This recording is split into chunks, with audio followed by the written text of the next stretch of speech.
Welcome, dear friends, and thank you so much for your support and your kind words and your love, mostly your love. We all know how much Keith inspired us and held us up and held us close and loved us. We've invited some folks to share about how much they loved him today. But please, if you wish to speak later, let us know in the chat or just comment in the chat anything you feel you want to write. We begin our celebration today with a song that we first heard sung by Garrett Rogers. It's called Thanksgiving Eve. It's by Bob Franke, and it will be sung for us today by Jim and Vivian Craig, our dear friends. Thanks. Hello, everyone. I'm Vivian Craig, and I'm here this afternoon representing myself and Jim and our entire family. Can you hear me? Yes. Okay. In 1973, we met Keith when he was working at the Oxford pub, and we were all part of the Lincoln Avenue scene, the bar scene there. He became a fast friend, and then, of course, years later, Rona came along, and that made it even better. We were talking earlier about having Keith everywhere in our homes, and if you look behind me on the balcony there are a number of Keith's streams that he did a number of years ago, and also a painting that he encouraged me to do because he always encouraged me, even though I hesitated so much. The most treasured thing that we have of Keith's is something that he gave us when our daughter was born, Heather. It's called the Heather Marie book. And in it are a number of things that Keith he sketched every time we were together for a party, a celebration. There's a sketch of Fred Holstein in here. There's Steve Wade and Jim Craig. And it is a treasure. We will never forget the day he gave this to us. And Keith was a friend, an incredible friend, the kind that you're just always happy to see, because he always brought to the relationship a genuine interest in you. He was always willing to lend a helping hand. He was willing to share with us his incredible sense of humor about the world and its goings on. And he was the kind of friend you'll always miss, but you'll never, ever forget. And we are honored to, in his memory and in honor of Keith and Rona, to share this song with you. Thank you.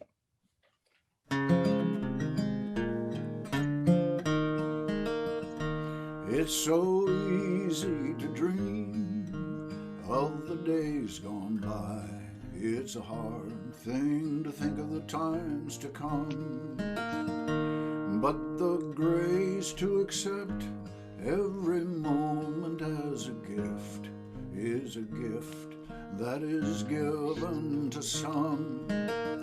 What can you do with your days but work and hope? Let your dreams bind your work to your play. What can you do with each moment of your life but love till you've loved it away? Love until you've loved it away. There are sorrows enough for the whole world's end. There are no guarantees but the grave. But the life that you live and the time that you spend are a treasure too precious to save. What can you do with your days but work and hope? Let your dreams bind your work to your play. What can you do with each moment of your life but love till you've loved it away? love until you loved it away.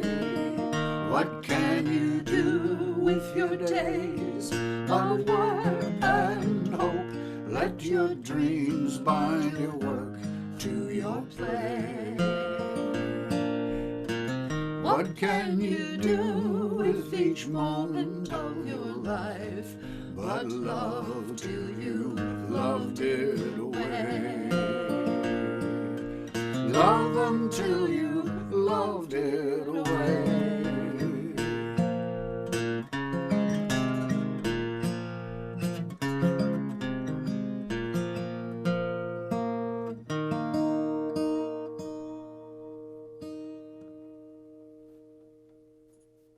Hi, I'm Lynn Tripoli Young. I am Keith's sister. Hopefully I'll get through this. Keith, you are my beloved baby brother. Even though you're, I'm sorry. Even though you're only 11 months younger than me, you are sadly the one I accidentally dropped a hammer on your head as your brother Gary, you and I were goofing off on the staircase to the basement in our house at Edwardsville. You were the one who seemed to disappear to the bathroom to read your comics and Mad magazine every time we had to wash the dishes. In retrospect, you were honing in on your budding talent as a humorist and an artist. You were the one that was always there for me and my girls, Elizabeth and Julie, as they were growing up. You and I both walked, I'm sorry. As they're walking down the aisle as they got married, you and Rona, along with Max and Nell, celebrated so many delightful Christmases and Thanksgiving together, either in Chicago or St. Louis. I remember one Christmas you got stuck in a major traffic jam just as you were approaching the Mississippi River in a snowstorm, and it took you an extra 2 hours to travel those last 15 minutes. You, of course, always made it incredibly special with your hand-painted t-shirts, dresses, or posters for the kids. You designed the cover of my first Christmas activity book that I put together for my very first Santa party. Your deep belly laughs, wit, and sense of humor enhanced all of our lives. However, we did always seem to catch a lot of photos of you every holiday, asleep on the sofa, your mouth wide open. I must admit, though, Christmas morning was usually a 3-hour event, so of course anyone would be tired. There were so many childhood. The three of us loved to change Mom and Dad's bedroom while they were gone. We'd move all of the furniture out of their bedroom and into one of our bedrooms and switch with them. We used to create dinner menus for them as a team and prepare an elegant candlelight dinner. We all used to fight over who was going to get to use the new vacuum cleaner or take the laundry to the basement just so we could press the buttons on the new washing machine. Any new gadget into the house was guaranteed to bring interest in us. We were also creative in making up our own games. One of our favorites was playing Spaceship by putting up a card table and covering it with a sheet. And at one end, we used to push the buttons all over on the box fan for our controls. I don't remember our destination, but it was always a blast. We also loved playing Fox and Rabbits in a huge apartment we lived in Evanston. It was great because it had a floor plan where you could run in a complete circle around the entire apartment. However, one time you and I were the rabbits and we ran into Mom and Dad's bedroom, closed the door on the Fox. Sadly, the door had glass panes, and as Gary came charging after us, he pushed his hand through the glass. And quickly his wrist erupted in puddles of blood.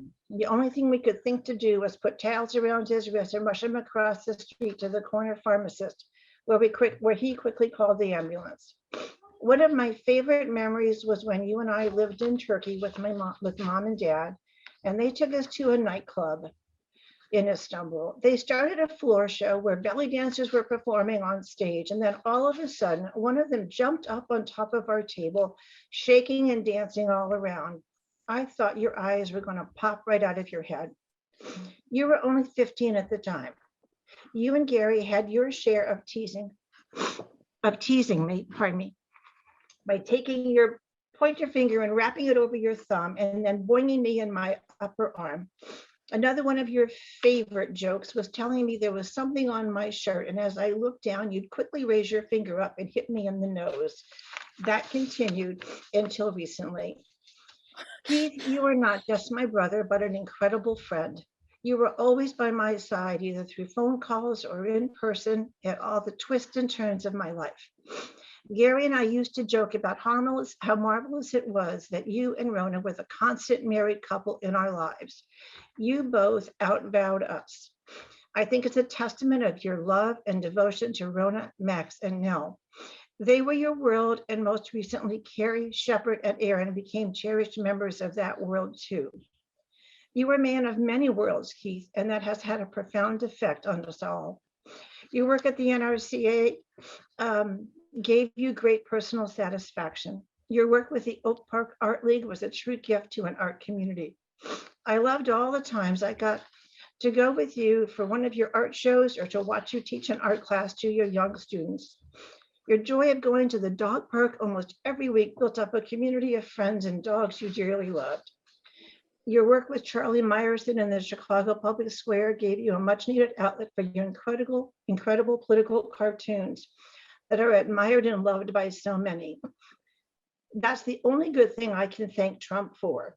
In fact, Elizabeth and Eric brought me my favorite Trump cartoon you made, and I smile every time I walk by it because it hangs in the hallway just outside my downstairs bathroom.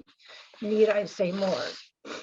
Your work with Nell and her Read and Write library has been an inspiration to us all and to the city of Chicago. Your political cartoons on Facebook are what I loved looking at so many times a day. I have to admit, they were a few I never did understand. You were so much more tuned in.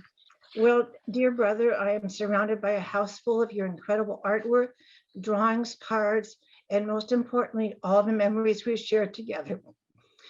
You have touched my heart. And Mom was there and lifted me up so many times.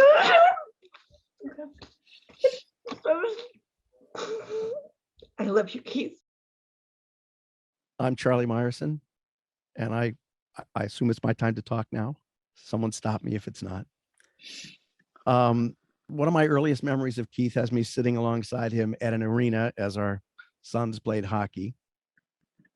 My nose was probably buried in a blackberry or something else because I rarely paid as much attention to the game as I should have. But I did notice this guy next to me drawing intently, drawing, always drawing. Of course, as I got to know him, I connected him with Rona, who taught at Pilgrim Nursery School, where all three of our sons went and had a wonderful start to their educational careers. I learned that his work was fantastic and fantastical, and that it was as natural and compulsive for him as breathing is for many of us, probably all of us.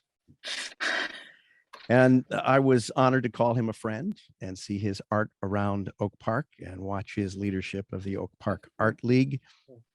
Yeah. Through Facebook, I got a front row seat to his artistic deconstruction of Donald Trump's administration, which I had also been documenting in a daily email news briefing launched at the start of the Trump administration. And then on the fateful day of March 1st, 2018, I made a casual suggestion to Keith. Would you mind my using your cartoons in Chicago Public Square sometime? I had no idea what I was unleashing. Keith generously said yes. And then he began sending me cartoons and more cartoons and more cartoons. A dozen a day was not unusual. And they were all great. One of the hardest things about working with Keith was deciding which of his many cartoons were the best. And I didn't always make the right choice. I read the news a lot. It's my life. But countless times, Keith was way ahead of me.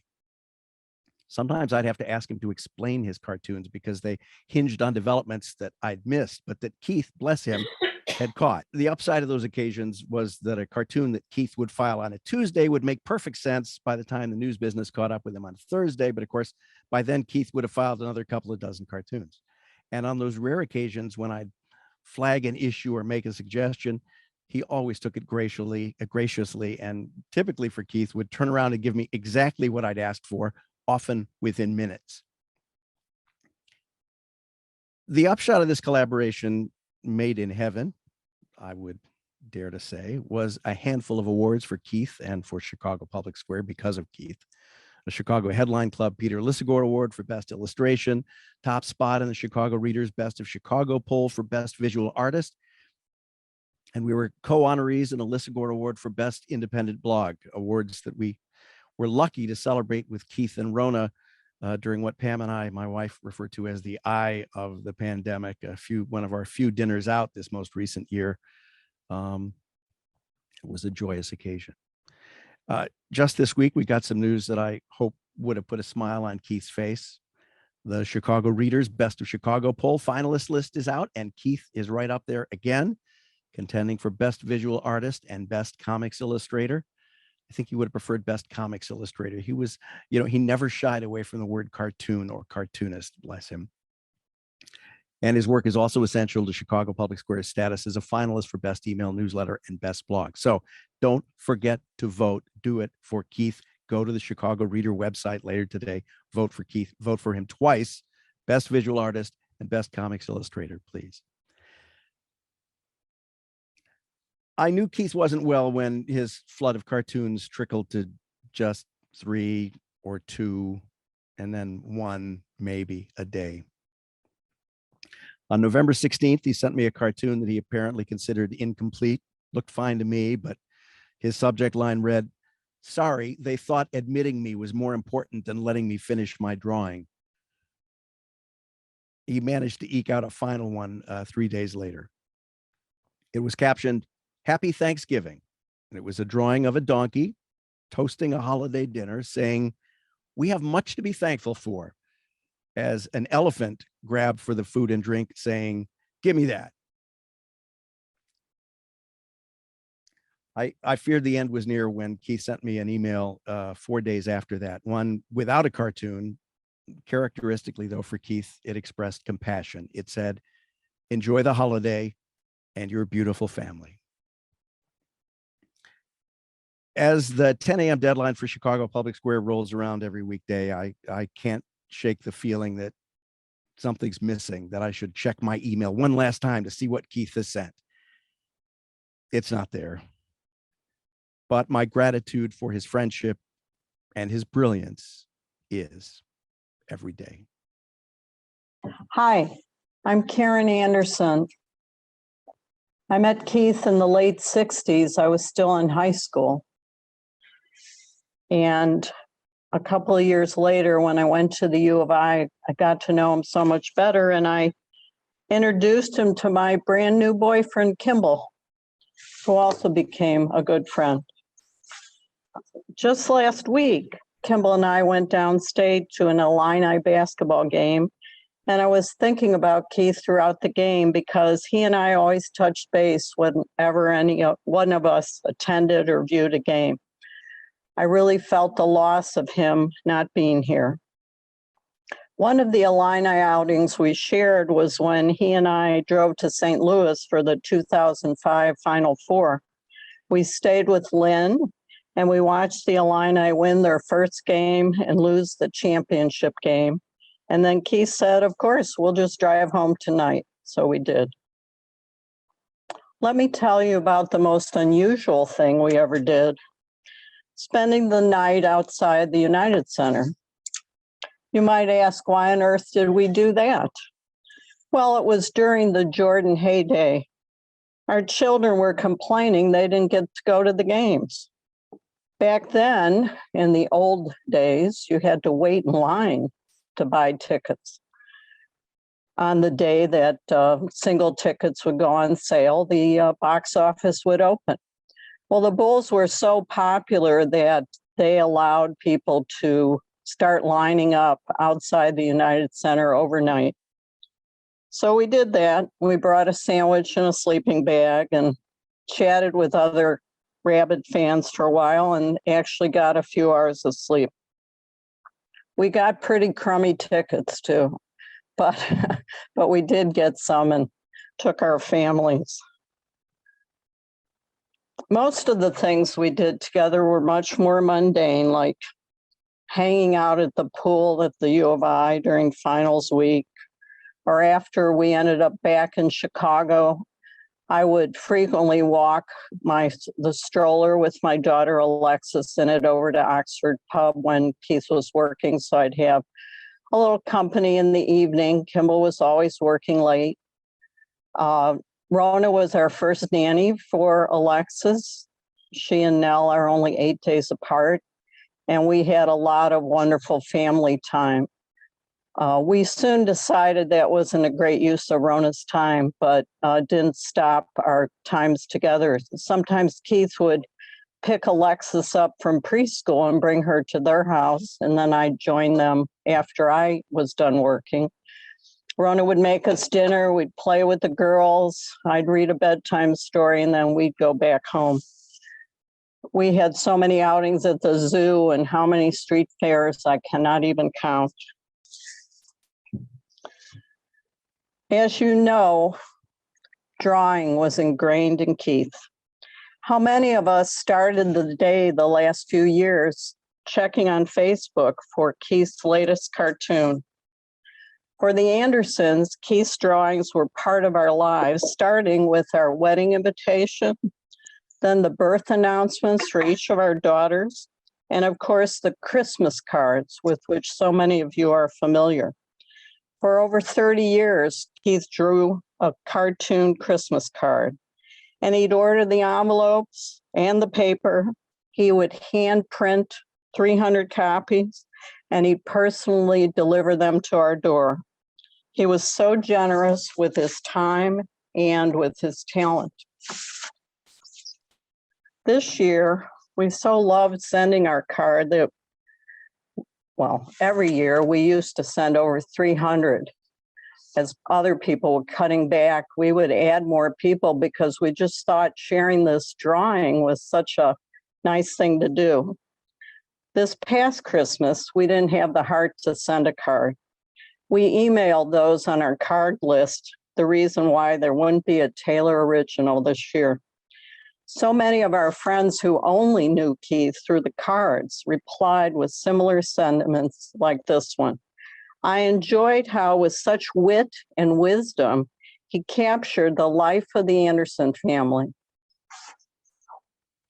Of course, we have quite a few Taylor originals, paintings, prints, drawings hanging in our home.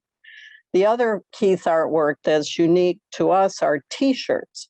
I'm wearing one today and you may not be able to see it, but this one commemorates an extended family trip to Greece that my dad wanted to take after my mother passed away, and we went in 2013 with all of my dad's children and grandchildren. In this cartoon entitled The Gods Must Be Crazy, each one of us is depicted as a Greek god or goddess cavorting on Mount Olympus. Every time my family took a big trip outside of the USA, Keith created a memorable piece of wearable art for our group. One year, we were Jason and the Argonauts on the Argo. Another, we were part of the statuary at the Parthenon. His creativity never ceased to amaze me. And before I finish, I also want to say a big thanks, just heartfelt, to Rhona. What extraordinary love and devotion she showed Keith for over 45 years, but particularly the last few years, making his life a little bit easier, meeting all the various demands and restrictions of his treatments. I just love and admire her. And of course, Nell, Max, Shep, and Carrie also were a big part of his support group. We were pleased and privileged the last few years that we could stay in touch regularly with phone calls and texts and the occasional visit. In October 2020, we had a birthday dinner in the Taylor's backyard. I could go on, but I'm told I have a time limit. And, you know, I'm just going to miss him. I'm going to miss his friendship, his warmth, his sense of humor, his generosity, so many things. I cannot name them all. May his memory be eternal. Love you, Keith. My name is Max Taylor, and I'm guessing that most of you know, although I guess not all of you, that I am Keith's son. I'm on, right? Yeah. It's difficult for me to sum up my father in just a few words. He meant so much to me over the course of my life. He was always supportive and encouraging, and he always made me feel like what I was doing was enough for him. As Karen kind of just mentioned, my dad loved sports. He loved Chicago sports, and in particular, he really loved basketball. He knew the game well, and he played it for much of his life. Surely it was much to his surprise that when I was young, I decided that I wanted to play ice hockey. I don't think my dad had ever put on a pair of ice skates maybe in his life. He certainly didn't know anything about ice hockey. He never discouraged me or tried to steer me in a different direction. He drove me to practices and games. He learned the sport and participated in what I was doing. He took me and my friends to Blackhawks games and seemed to love that I had found a sport and a community that I wanted to be involved in and something I wanted to do with my time. This meant the world to me, but maybe the most meaningful for me is that when I was in high school and I decided that I didn't want to play hockey anymore, he was fine with that. He never forced me to do the things he felt like I should be doing. He never made me feel like he would be disappointed in me if I didn't do what he expected. For as long as I can remember, my dad worked hard. He was relentless with his commitment to his work. And he took a lot of satisfaction in doing a job well, the way it was supposed to be done. His relationship with work was incredibly impactful on me. As little as he knew about ice hockey, I can bet he knew even less about farming, and he was probably shocked when I told my parents I was going to start to work on farms when I was in college. He probably thought it was just a phase, though. This is probably no secret to anyone, but there isn't a ton of money in farming. I've heard the best way to make $1 million farming is to start with 2 million. But again, nothing but joy, support, and encouragement from my father, from both of my parents, really. In fact, the first farmers that I ever worked for said that in their entire history of having apprentices, volunteers, and interns, they'd never had parents that were more supportive than Rona and Keith. My dad just seemed so happy to see me doing something that made me happy. And I can say that 100%, I owe my success in farming and my ability to work hard to the example that my father set. He never drove tractors, threw hay bales, or tackled calves, but he committed himself fully to every job he did. He taught me that it isn't enough to just show up and go through the motions.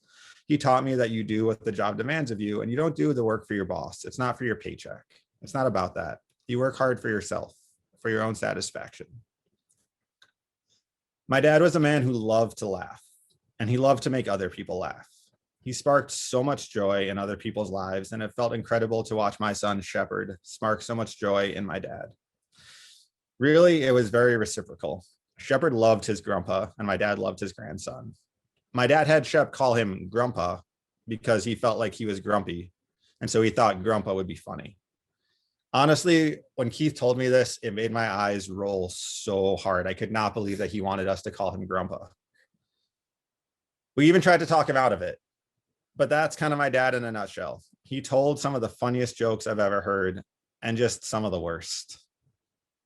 I'm grateful for his presence in my life and the lessons that he taught me. He set me great examples of how to live my life and the kind of person I could be. He helped me through some of the darkest times in my life and absolutely was there for me. He was just really there for me when I needed him to be. I'm grateful for the time that he had with Shepard.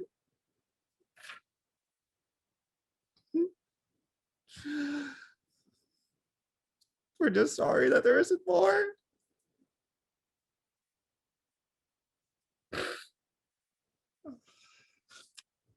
We're going to miss him so much. We love him so much. And there's so much great things to remember him by. Our house is also filled with his art. He left mountains and mountains of cartoons and paintings. So he's still with us. Hi, Rona, and everybody else who's gathered to celebrate the life of Keith Taylor. I'm with you the way I can be. I'm on the road right now, but I wanted to send a song and my love and thoughts to all of you. I'm going to start with just a little chant that was sent to me 2 weeks after my mom died. And you can do it as a round. It just goes, we're born, we live, we die, we're gone, but love goes on and on. We're born, we live, we die, we're gone, but love goes on and on. My mom sent that to me from the other side, and I'm passing that on to you. And the song that I wanted to do for Keith is one that I wrote, not when I first met Keith when I was a baby performer in Chicago, and he was a bartender at somebody else's Troubles. But all his life, he used his art for social justice and to make statements and fight injustice and corruption.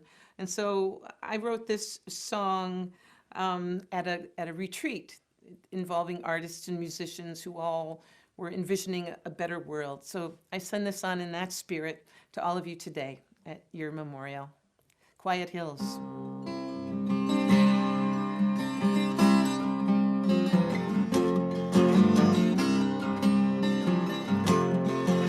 There is darkness in these hills, I am not afraid.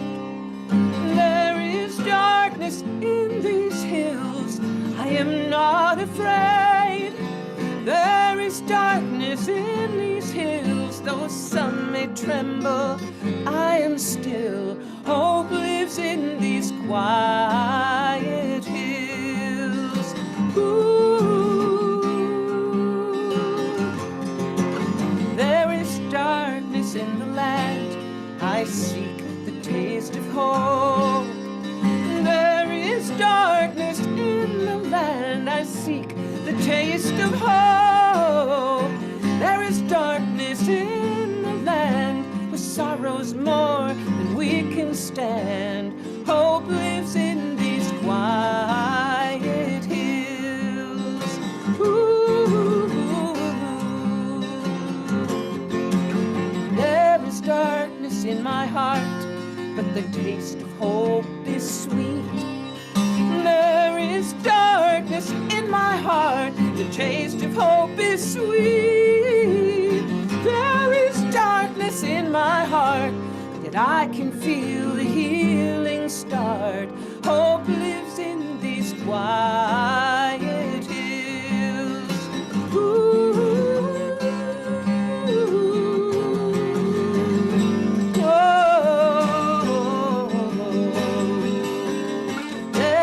Darkness in these hills, I am not afraid. There is darkness in these hills, I am not afraid. There is darkness in these hills, though some may tremble, I am still. Hope lives in these quiet hills. Hope lives in these quiet hills. Hope lives in these quiet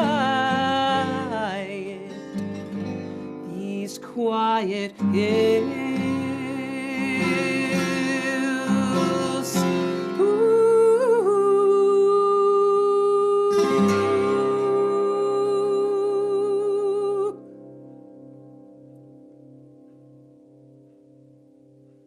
For Keith.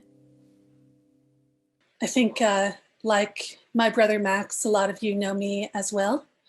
My name's Nell. I am Keith's daughter. I'm also your default Zoom MC today. So if I screw up anything, you can blame him because he's the one who taught me how to do all this stuff in the first place and have the confidence to try to figure it out. So that's on you, Dad. Some of you read what I wrote on Facebook. So I'm going to read that, probably sidebar and elaborates a little bit as well, if I can even get through this.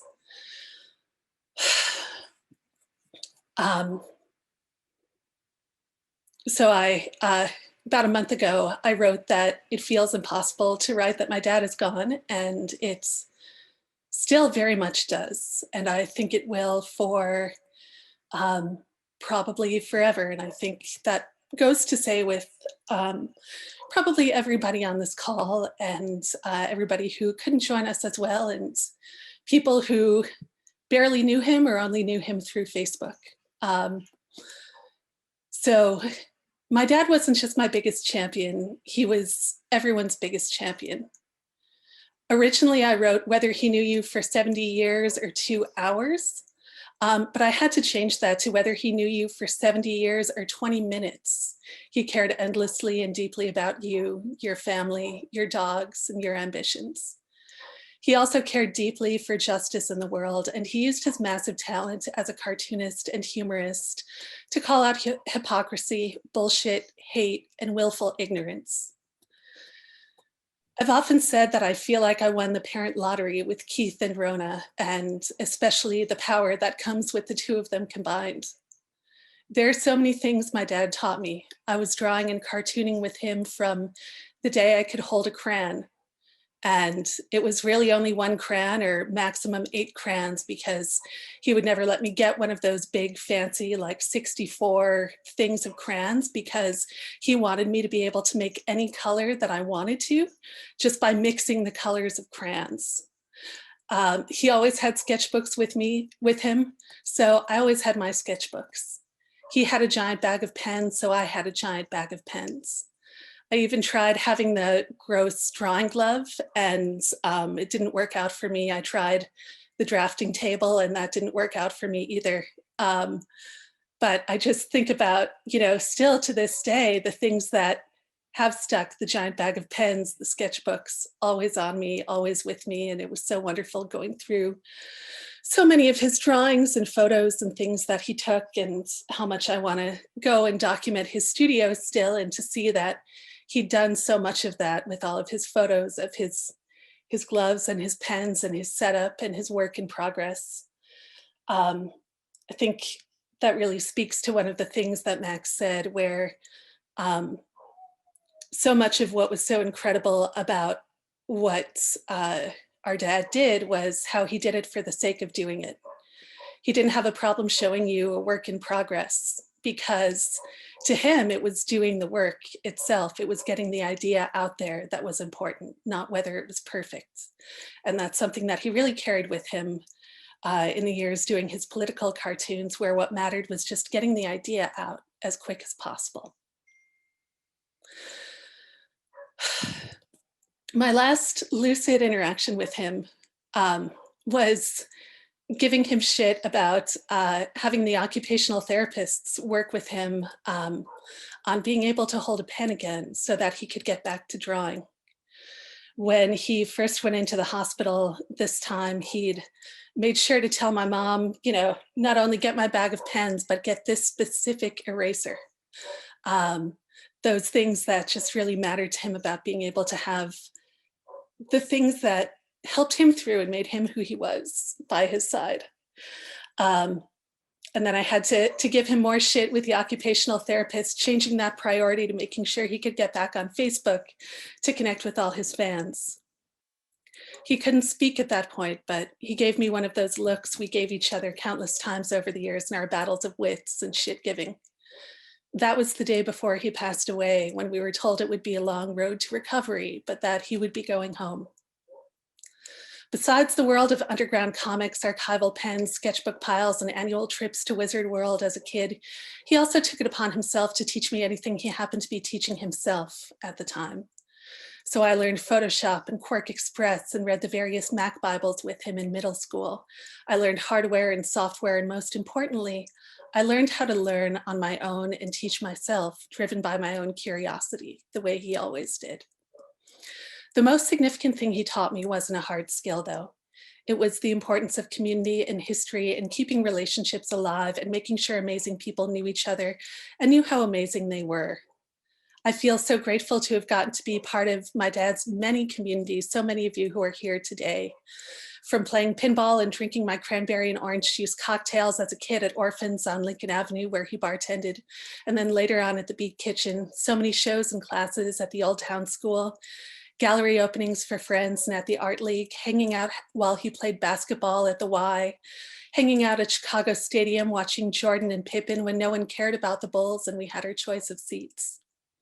Sitting in on his cartooning classes and seeing how much he inspired other kids. Seeing the joy and love he shared with our family, and also the massive extended family he created from friends and neighbors who are like aunts and uncles and cousins to me still. It's been so heartbreaking and also comforting to see the outpouring that everyone who knew him has been sharing. He was truly an original and a force of love, humor, and connection. To say that he'll be missed is the most extreme understatement I can think of. And thank you all for giving him so much love back, as I know he gave you. Thank you, Nell. I'm Elizabeth Laughlin, Keith's niece. My mom is his sister, Lynn, who spoke earlier.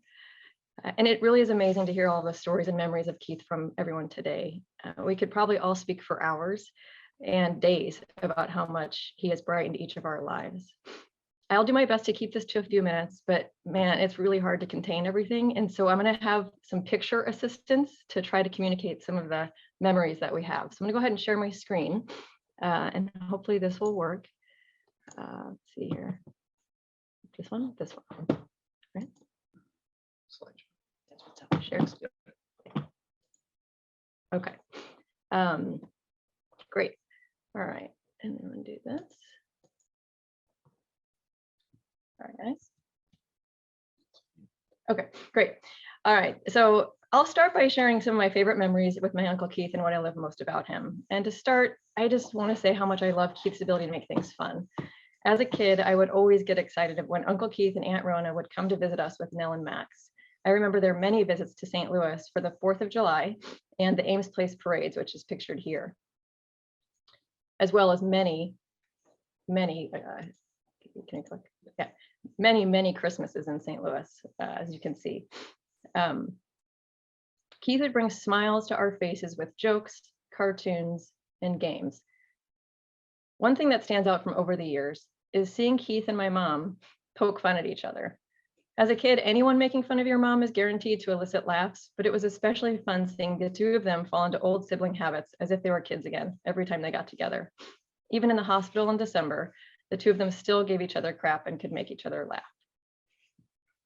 I love Keith's dependability and guidance. He has been there for every major milestone in my life. I lost my father to a stroke when I was 6, and Keith and Rhona were there to help me and my mom through that then and throughout our lives. When I graduated from college, Keith and his family were there. When I got married in 2003, my Uncle Keith walked me down the aisle. He has been a father figure to me throughout my life, and I'm so grateful for his unconditional love and support. I also love Keith's wit and whimsy. This guy's sense of humor was one of a kind. One of my favorite memories was when Keith and Rhona came to our annual champagne and wig party in Minnesota. We joked that night that Keith looked so much like Michael McDonald. It was hilarious. They, of course, hit it off with so many of our friends, and it was a fabulous night. His Michael McDonald look is actually forever captured in our Champagne and Wig Twitter feed. You can look it up on Twitter. It's actually all there, but these are some of the photos from that night. He really could pull off a fun look. I love Keith's creativity. As many have noted today, he was truly a talented artist, and his family holiday cards, calendars, greeting cards, books, and more recently Facebook posts always bring a smile to my face. I remember as a kid, however, one of my favorite memories was at the St. Louis Mall. There was a certain greeting card shop that sold all these recycled paper greeting cards, and there were tons of Keith's in there. But we would go through every single card and just try to find Keith's creations. It was so fun. I just loved looking through the creations, admiring his inventions. Some of my most cherished gifts are those that Keith created for me. I still have a personalized journal he gave me when I was young, and the unique paintings in '99 for my graduation and in '03 for my wedding are some of my most favorite. He also created the save the date for our cartoon for our wedding and custom groom's party t-shirts for the occasion, as he made so many t-shirts, like Karen mentioned earlier, for her family as well. And I'll always particularly love this Laughlin's Pub cartoon, which he gave to Eric and I when we moved into our first home in 2004. And every time I look at it, there's some new detail, personalized detail, like the initials in the window, that I've noticed. It's super fun to look at every time I see it. We have a Taylor gallery, like so many of you, of art in art in our home, and every time I look through it, each piece brings me joy. I love how wonderful Keith was with kids and pets too, for that matter, as many have said. When my oldest son Calder was only, this is my daughter Anya, as you can see her, the joy in her face just being around Keith's magnetism was just so fun. But another memory is when I went to Chicago and my son Calder was only about 2 months old. Keith, of course, found a creative way to document his trip back then. And Calder still has this framed picture from that visit in 2009 in his room 12 years later. Our family pets always became fast friends with Keith anytime he visited our house growing up, to the point where I think they maybe wanted to go home with Keith more than stay with us. He has such a magnetic personality for people and animals of all ages. I love Keith's passion for the arts and teaching for the arts. Several times when we visited Chicago over the years, Keith and Rhino have exposed us to new art displays, new music, whether it was at the Oak Park Art League, the Art Institute to see a Calder exhibit, or the Trump cartoon display at the library. I'm grateful for all the cool things he's introduced me to over the years and really broadened my perspective. I love hearing about his cartoon classes and the impact he had on those kids. And I saw that glimpse of his teaching magic with both me, with Nell, with Max, and when my kids were younger. And how much he could entertain them with his various drawings and activities. I could go on for hours, but I'll close with what I love most about my uncle. What I love most is his generosity and genuineness. He didn't grow up with much as a kid, yet it would be hard to find someone as selfless, generous, and just downright genuine as Keith. He's the kind of person you can always count on. He's the kind of person who inspires you to be a better person. He's the kind of person you can trust. Uncle Keith, you will always be an inspiration to me. I wish we had more time with you in this world. I mean, you certainly would have been the star of our 20th annual Champagne and Wig party. I guess Rona and I will have to call the real Michael McDonald for that one. But I'm so grateful that I lucked out by having the most amazing uncle on the planet. And even though you were gone too soon, your spirit is alive and well in each of us here today. I want to celebrate you and thank you for the incredible impact you've had on me and my family over the last 40 plus years. I love you, Uncle Keith. Hello, everyone. My name is Patty Laughlin. My son, Eric, is married to beautiful, precious Elizabeth, Uncle Keith's niece. One of my dearest friends is his sister, Lynn. My first meeting with Keith came through this card. And Elizabeth was just showing you this. The two of them swinging on the arch for their save the date for their wedding. How fun, how creative, how whimsical, and how personal. I was in awe of Keith before I met him in person. I can still see him and Lynn walking Elizabeth down the aisle, as you saw in Elizabeth's picture. And looking back, it symbolized the very close relationship that Lynn and Elizabeth have always had with Keith. He was a rock for them and Julia. The following Christmas, Keith and Rona sent my husband Tom and me a card. Not the usual at all, but as many of you know, a cartoon picture of their family. There was Nell, Max, Rona, Keith, and all the furry, fuzzy creatures of their home. They weren't standing in a pose, but having a wild and hilarious time. Each figure had a personality. And that's how I got to know the Taylor family. Every year, Keith would create another family portrait. Does that one show me? I watched Nell and Max grow up. I saw him pencil in the new personalities added to his family. And of course, all the four-legged creatures, he never failed to mention, to give them a mention.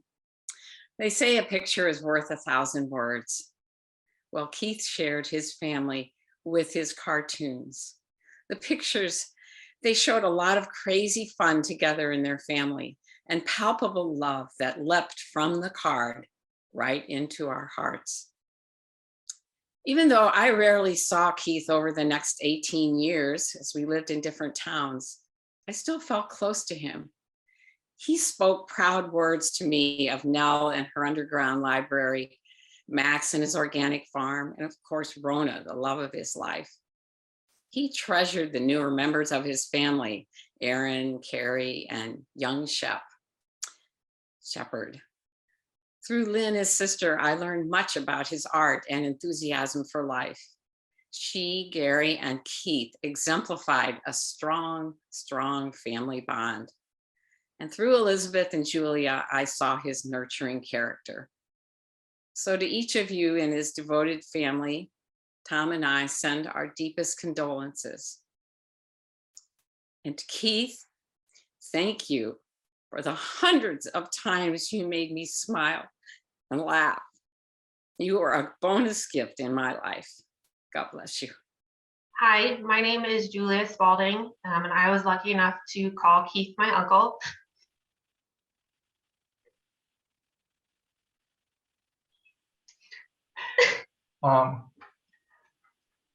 So while preparing for this memorial, I wrote, and by wrote, Julia, and rewrote my speech several times, thinking of one memory after another, unsure of where to begin. The most common theme of these memories, however, was Christmas. Growing up, Christmas was always a huge, I never even knew the man, and here I am crying over him too. Growing up, Christmas was always a huge deal in our house. Every year, the Taylors would make the trek from Chicago to St. Louis so we could all spend Christmas together. These holiday get-togethers were my favorite memories growing up. Spending time doing last-minute shopping, eating Aunt Rhona's delicious potato latkes, playing board games, going sledding, and inevitably watching my mom and her brother exchange foot rubs. In my mom's last visit with Uncle Keith in the hospital, she gave him one of her special foot rubs, unknowing that it would be their last. While foot rubs weren't the most glamorous part of their relationship, it was something that exemplified the bond they shared. Their relationship was always so special to watch. After a childhood filled with more moves than you could count on both hands combined, and of course being Irish twins, it's no surprise they were so close. Another memory that came back to me this week was of a special piece of art Uncle Keith made for my mom when she retired from teaching. To be honest, I couldn't tell you what the actual picture was, but what I'll never forget were the words around the picture. In his beautifully artistic handwriting were the lyrics to Bob Dylan's song, Forever Young. I re-listened to that song this week, and I think these lyrics perfectly express what Uncle Keith wished, not only for his children, grandchildren, and nieces and nephews, but for every child that was fortunate enough to be a part of his life, and what he genuinely hoped for all of us. May God bless and keep you always. May your wishes all come true. May you always do for others and let others do for you. May you build a ladder to the stars and climb on every rung. May you grow up to be righteous. May you grow up to be true. May you always know the truth and see the light surrounding you. May you always be courageous, stand upright and be strong. May your hands always be busy. May your feet always be swift. May you have a strong foundation when the winds of change shift. May your heart always be joyful. May your song always be sung. And may you stay forever young. Thank you. Hi, I'm Gary Taylor. I'm Keith's older brother, and I'm here with my daughter, Anasuya. And this is a love letter to my brother. Dear Keith, where have you gone, dear brother?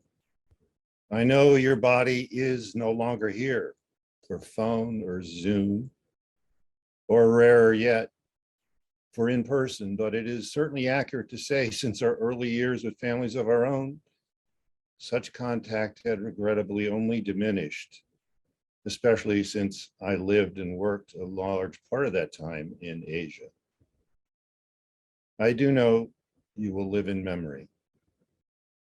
Please, though, I want to be clear, this is not simply a tribute to the memory of you, although there are many memories that are treasures in my life.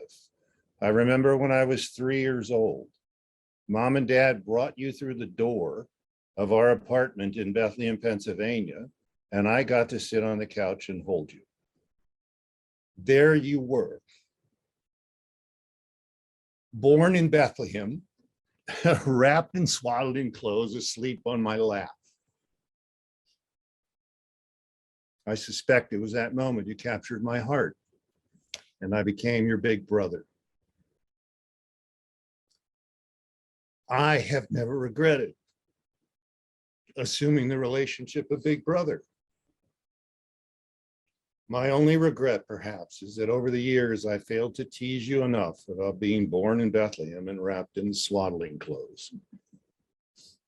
I remember one Christmas in our grade school years in the small town of Edwardsville, Illinois, getting you a Prince Valiant knight set with helmet, visor, shield, and sword. It was the biggest box under the tree. You, of course, opened it first and were thrilled. Every moment you played with it, fighting dragons and the bad guys, was a joy for both of us. That spirit of fighting dragons and the bad guys only grew throughout your life. I remember hearing about you joining the International Boy Scouts and swimming the Bosphorus between Asia and Europe when, as a high school student, you lived with Mom and Dad in Turkey. I remember thinking, wow, just wow. I remember in your college years when you were studying fine arts and lithography, you had been approached to do some drawings for this new movie project called Star Wars, which few people knew about yet. You turned them down, telling me you did not think you were good enough. In polite company, I will not share what I said to you. You were always more than good enough. You just didn't know it yet. But perhaps turning down Star Wars was providential, because instead of becoming a Hollywood artist drawing lightsabers, you became one of the best artists and cartoonists I have experienced, and certainly the best political cartoonist I have ever seen. Your drawings, your biting wit, and your passion for us all to wake up and do the right things has and will pierce more hearts and minds than the lightsaber ever could. I remember your wedding day at Rona's parents'. It was a challenge for you to show up next to Rona, but you came close, a knight in a white suit. It was very clear from that moment that two capable, caring, creative, and committed people were going to embark on a life together that in many ways would seem the American dream.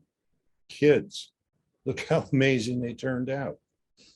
House, community, so many great friends, meaningful work that paid the bills, a succession of pets with personality, ongoing heartful connection and support of family, from cousins to grandchildren, and on and on.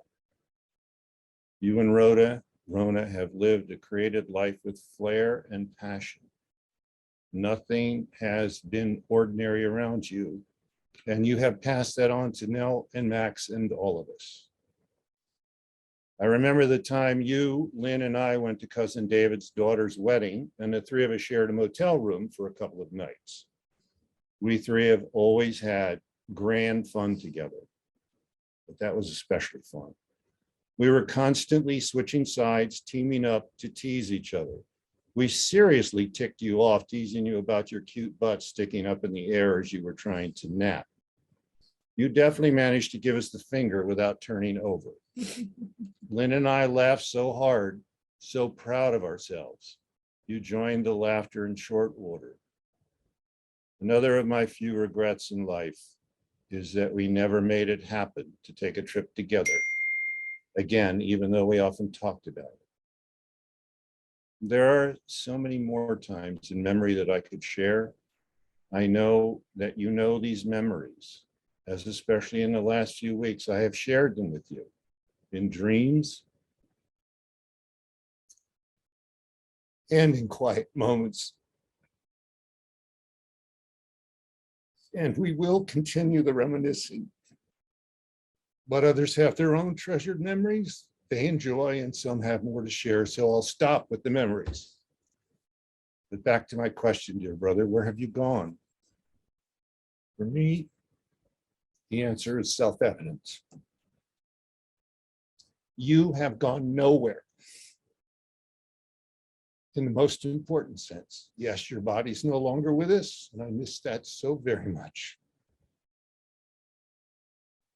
Yes, your memories are to be treasured and will live on in all the minds and hearts of all the beings that remember and share their stories of you forever and ever. But anytime, anywhere, there is laughter. Anytime there's a loving listener.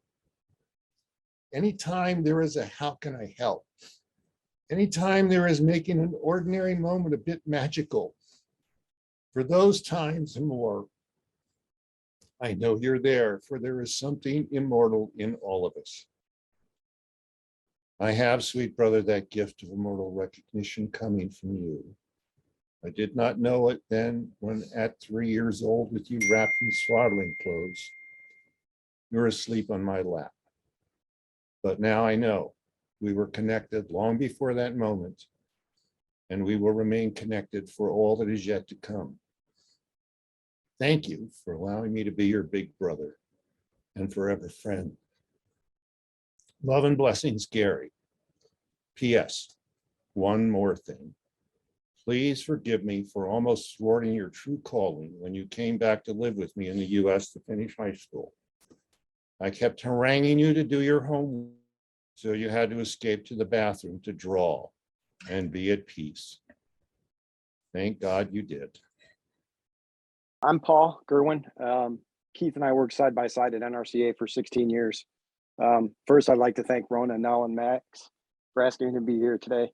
When you spend as much time at work with somebody, more than you do with your own family, and then to be asked by that family to come and share some memories, I'm immeasurably grateful. So thank you. There are people that come into your life and make an impact, and Keith was one of those people for me. We met, we needed a desktop publisher for a manual we were doing, just a thick textbook, just a slog of type. And he came in on a freelance basis and told me kind of right off the bat, he wasn't looking for anything permanent. He liked freelancing, be able to go from job to job and experience that diversity of work. But it was pretty quick that we both realized this was a pretty good team, and we could do good work together. So it wasn't much longer after he started it. He said, if something comes available that's full time, he'd be interested. And I'm so glad he did, because 16 years later, countless manuals, 16 years worth of monthly magazine. Keith's impact is boundless, not just to me, but the industry we represented. Our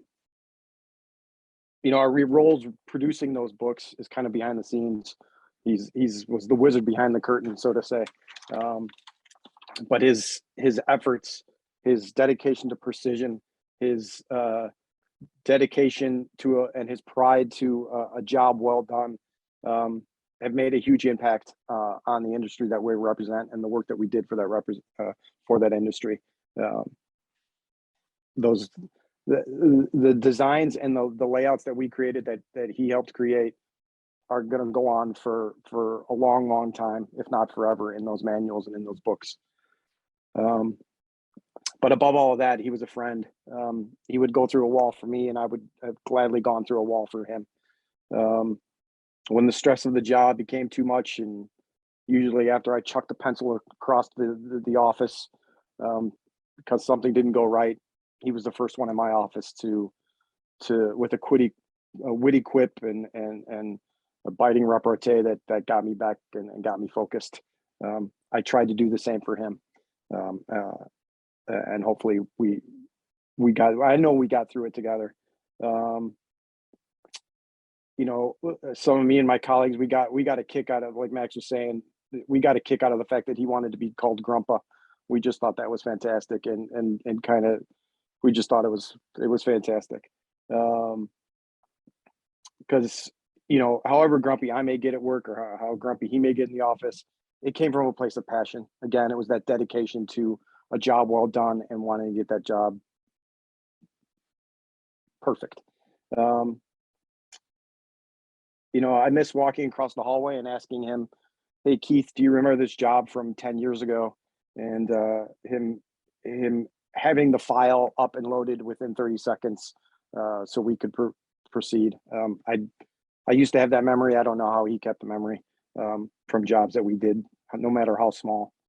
I miss asking him to handle a job and trusting that it's going to get done, and done damn near perfect on the first draft. Mostly I'll simply miss chatting around the printer daily. When the last thing I wanted to do after 8 to 10 hours of trying to be creative was pick up a pencil, all he would do is just do it, pick it up. Doesn't matter if it's good, bad, or however you feel about it, just put pencil to paper, be creative. That was always the message, just be creative. You know, sharing fiddle and banjo CDs, love for the bluegrass music. I think I probably have some of the CDs. So Rona, don't let me forget if anybody still plays CDs, but I think I still have some somewhere here in the house. So we will get those back to you. You know, just jealous of his perpetual desire to put ink on paper. It was constant. It was all the time. So much so that, Keith, you're on your lunch hour. Would you go eat? You know, please go get that TV dinner out of the fridge, and you got to eat. His generosity. He always promised if he wins the lottery, he's taking me with him. So as soon as he won a lottery, we were out of there.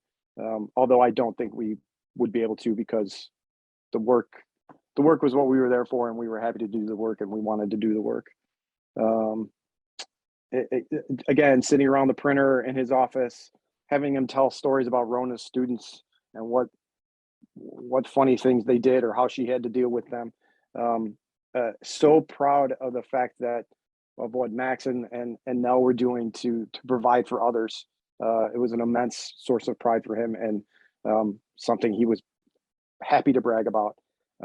Or his planning a trip, which always had to revolve around the magazine schedule, to go out east to see them out there, and or just the simple last time he got to FaceTime with Shep, and how he wanted to show him his latest drawing or creativity that his grandson was doing. You know, I laughed the other day when I had to make some changes to a manual that he had typeset, and everything was in picas. Sorry for the technical jargon, but I tried to do it. I immediately turned it over to inches, and I could hear him laugh and say, "I knew you were going to do that as soon as I left." So I will try and start every manual in picas, and undoubtedly I will change it to inches, and I will do it just to hear him laugh and make fun of me. Plain and simple, Keith was a good dude, a Chicago original, a friend. I treasure our time together. I miss it, and I'm forever grateful for the impact on my life that he gave. So thank you again for having me here. Good afternoon, everybody. My name is Harry Dietz, and I also worked with Keith at NRCA, and I want to thank Keith's family for giving me the privilege of speaking about how great it was to be one of Keith's coworkers and friends. My work collaboration from my perspective with Keith was pretty simple. He took the chicken scratch and stick figure drawings that we produced in our department, and with his magic turned them into something that was readable and visually appealing and professional looking that our members could make use of in training their workers and keeping them safe. But what Keith did so well as his regular job responsibilities was really only part of what made him such a great person to work with. I think everyone at NRCA was a recipient of one of his treasured personalized birthday cards, drawings, or cartoons that uniquely captured the emotions of everyday happenings, the significance of them, sometimes the absurdity of them, but almost always the humor that Keith depicted in his wonderful, unorthodox way. It has to be about maybe 10 years ago or more that my wife Polly and I went to an exhibit Keith was having, and I think it was Oak Park Public Library, of his drawings. It was our first exposure to the complex drawings that he had created that were much different than the birthday cards that we were accustomed to. I told him that I was really impressed by his creativity and how he could translate things going on in his mind to such amazing drawings. And he told me that night something that he told me often afterwards. He said that his brain was a dangerous place for anyone to hang out near. And I don't know the long-term effects of that, what they end up will be, but it sure was entertaining and unforgettable. Keith was truly unique in so many other ways. I remember telling him that he was sort of NRCA's Renaissance man.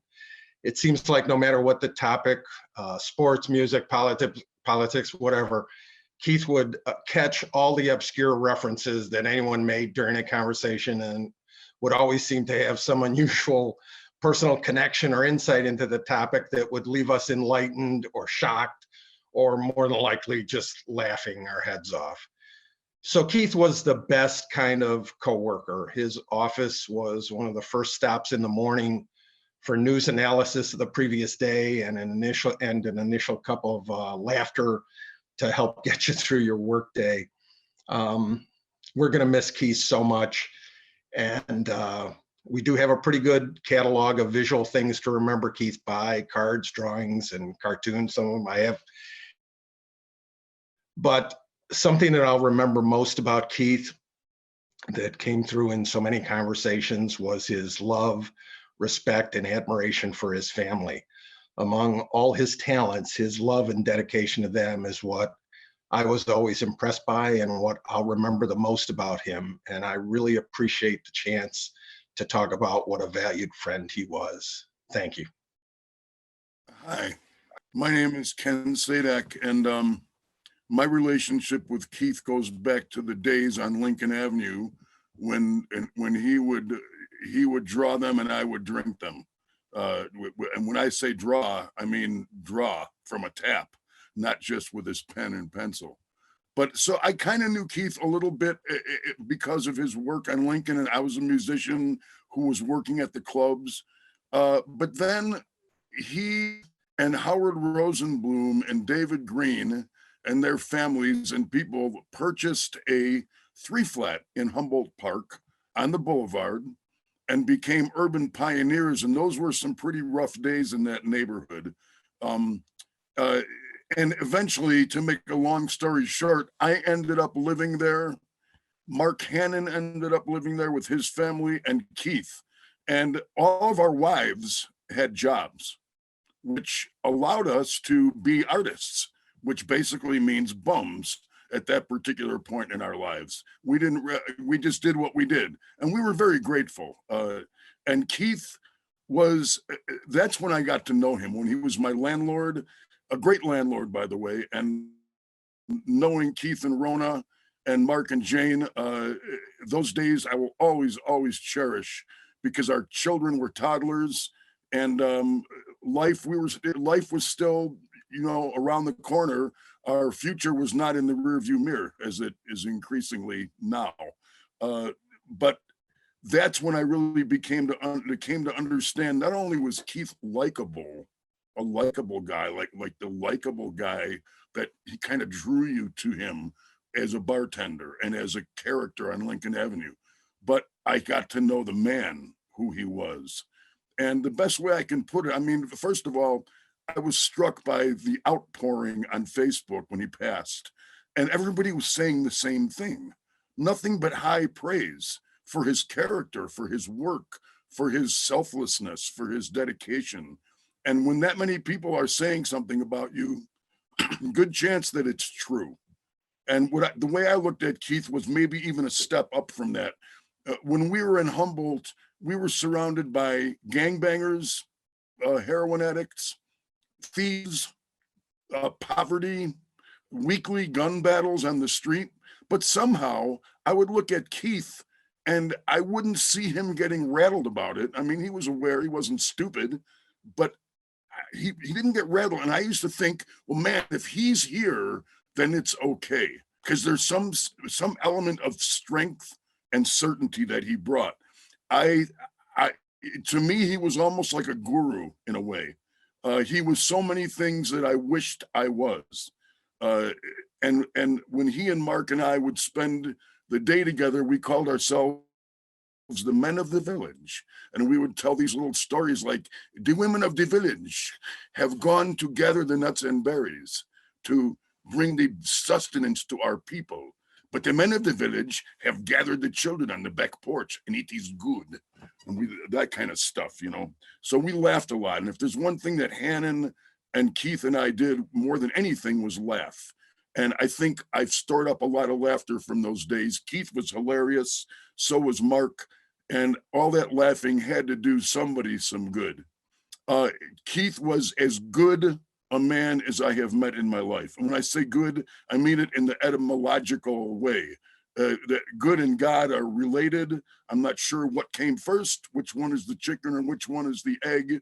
But in any case, Keith was not a religious guy that I knew of. He didn't proselytize. I kind of knew where he stood, but he was one of those people whose life and actions actually were proof of his spirituality. He didn't need to talk about it. All he had to do was be. And I can say this with absolute conviction, that of all of the people I've ever met in my life, friends, relatives, anybody, Keith is the singular example of a life well lived.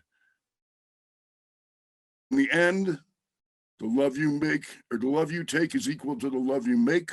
And I think the outpouring today and on Facebook, and I knew people loved Keith. I just had no idea of the breadth of his how far he was able to stretch himself with his generosity. He was compassionate, empathetic. He was interesting. He was interested. But there's one area that Keith and I had a slight difference of opinion on, and that was I was a blues musician and he was into folk music. And I used to go, Keith, like, why do you want to sit in a club and hear some guy from Skokie sing a whaling song at a club in Chicago? We don't have whaling. We've got Lake Michigan, you know, and I played accordion when I was a kid and then started to incorporate it into the music I was doing at the time. So Keith always got a kick out of that. And he would always denigrate it in some good-natured way, send me a little drawing that he did or send me something that he found in a way to kind of good-naturedly ridicule. So one day I said, Keith, I'm going to write a song for you. You can take this song to the folk singers and maybe it'll go somewhere. Well, I showed him the song. He was moderately amused, not particularly impressed, and I don't think he ever did anything with it. But all I will say is, at the request of Keith's wife, Rhona, and his daughter, Nell, there's nothing you can do about this now, Mr. Taylor.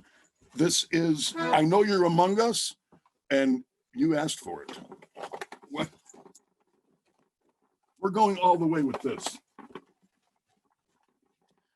This was a folk song that I wrote for Keith Taylor. I figured since we don't have whales, what do we have? We have smelt. So this is a little smelting song that I sing in honor of my friend Keith, who I will always have with me as I do all the friends of value, whether I'm close to them or whether they've passed on, because my turn will come and then we'll see if anybody does a Facebook, a Zoom meeting for me. I don't think so, but this is my chance to sing my song for Keith. It's a little thing, it's the smelting shanty.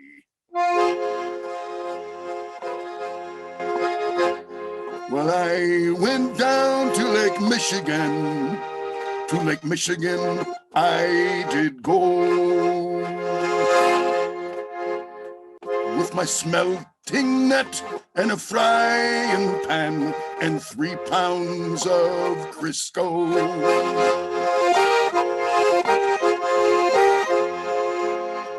We cast our mighty smelt nets in those monsters they did run. 10,000 fish upon the shore, I gutted every one. Now here comes the part you can sing along if you know the song.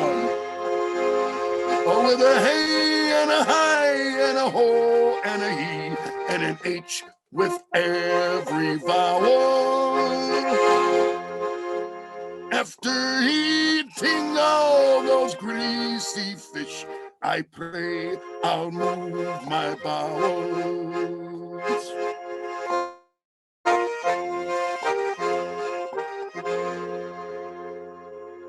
That's for you, Keith Taylor. I love you, and I always will love you.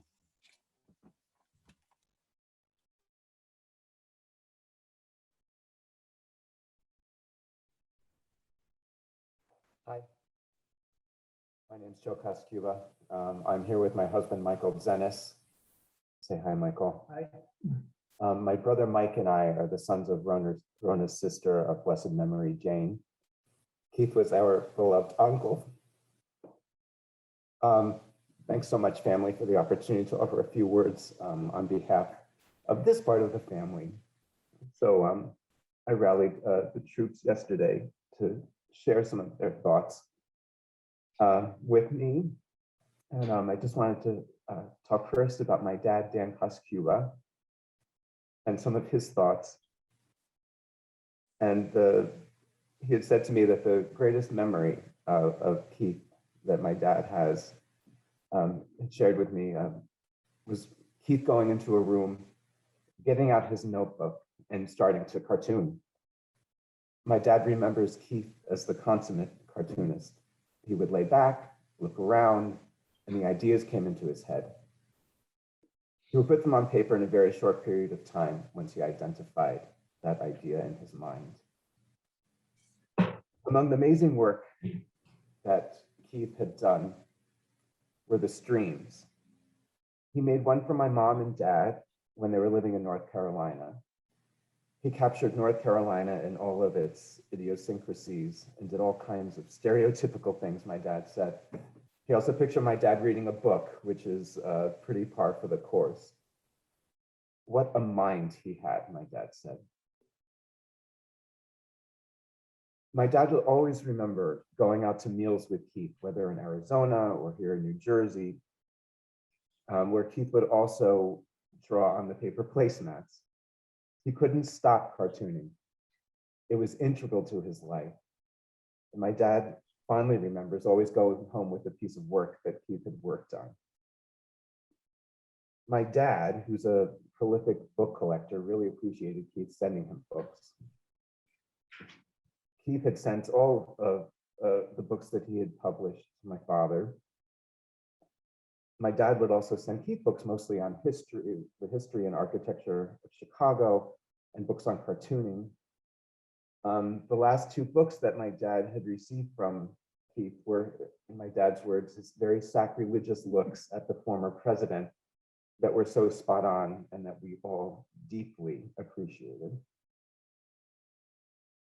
My dad has such fond memories of Keith and will miss him tremendously.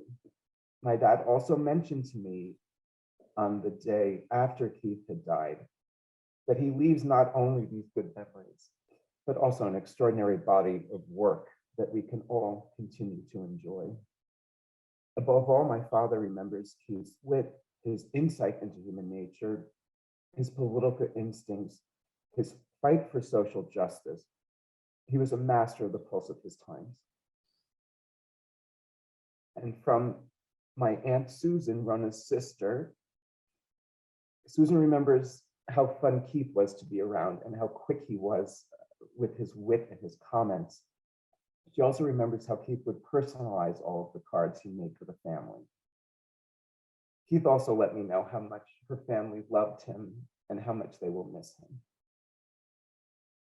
My brother Mike, who's also on with his wife Stephanie, told Rona that when they had spoken after Keith died, that he still remembers the wedding, their wedding. We remember the hippie tent settlement in Granny and Grandpa's backyard, the car that was stuck over the driveway's curb, the fact that we both wore round zips, which were like these sneaker shoes. And that's what started Mike's love of footwear. And I would pose to Mike, is it love or is it a fetish, Mike? He remembered the wonderful time that they had with the Taylor family in Chicago for pizza and shakes a couple of years ago. Mike says, and we all agree, that Keith was a brilliant wit and one of the kindest and most empathetic men he's ever met. From my sister-in-law, Steph, she agrees, of course. She always appreciated how engaged he was with everyone when they were together. Whether it was listening to them talk about what they were doing, what was going on in their lives, or drawing on a paper tablecloth with their son or nephew Matthew in a restaurant. He was always fully present for them and for all of us, and that's not the first time that was cited during this service. And from me and from my husband, like Mike, I remember Rona and Keith's wedding. I too remember the hippie encampment behind the Great Barber. I always wondered what Granny and Grandpa thought of that. I also remember the outfits that Mike and I wore, those sailor outfits that Granny made us, never really to be worn again. And also I remember their love. I can see them that day, although I was, we were what, 5 maybe? And I can see the pictures in my mind. I remember Granny had pictures of Rona and Keith's wedding hanging in their house. The adoration is so immediately apparent.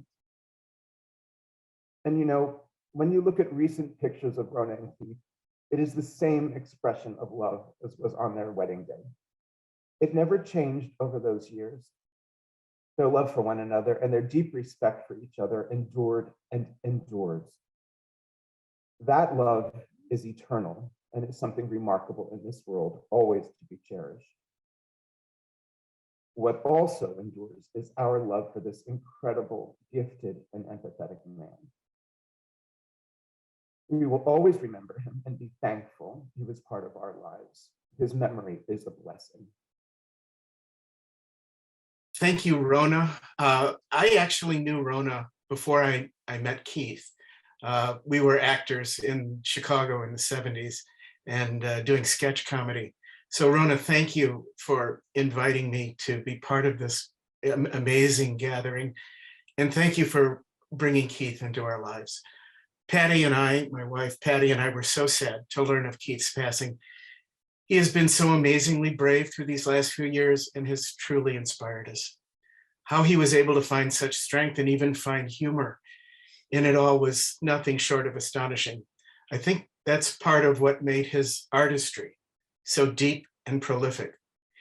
He also delighted in people and cultivated such deep friendships like the people we've all heard from today. I know I speak for 2 others, his childhood friend, Jim Bash, and Jim's wife, Marty. Rona, thank you for opening your home to us for so many fun evenings playing bridge. Keith was a really good bridge player, and he just had it in his guts to play well. Of course, no evening was complete without all the treats. You were consummate hosts. I loved my collaborations with Keith on a couple of children's books he illustrated based on family Christmas stories. My wife Patty and I wrote for Old St. Patrick's Church here in Chicago. He illustrated one called The Best Gifts of All. The second one was called Harold the Angel. And it had little touches that are so Keith. Harold was an angel searching for his wings. So of course there was a box of wings at his feet and the no harking sign. That was a great touch. So I had a front row seat to watch his process and how he was able to draw people, not just by how they looked, but who they really were. One of the characters in these stories was the pastor of the church, Tom Hurley. And I thought if I showed Keith a photo, that might be enough, but it wasn't. He said, I need to meet Tom. I need to get to know him a bit. And so he did that. He sat and talked with Tom and learned that he was a Sox fan and loved refereeing high school basketball games. Afterwards, I asked Keith how it went. He just smiled. He said, great, I got him now. I think that was how he approached all of his projects. Just doing it on the surface wasn't enough. And Max, you and others have spoke about his work ethic. He he did love the work, and he loved connecting at a much deeper level. Getting to know other people meant so much to him. And I think that's what made him not just a great artist, but one who deeply appreciated the artistry in others. Just take music. I mean, his iTunes library must have thousands of albums, including many treasures that he would delight in sharing. He also had a special place in his heart for the aspiring artists he taught and mentored. How important the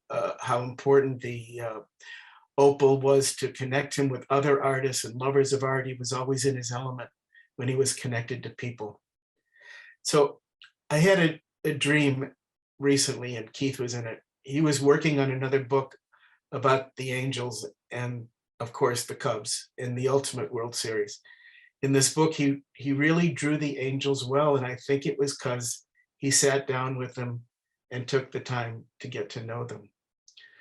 We're all richer because Keith was in our lives. What a treasure he was, and we will miss him so much. Hi, I'm Paul Buckbinder, and I think I heard, was it Nell's dogs barking that it's time for me to talk about? Keith and the dog park and the sort of society that grew out of that.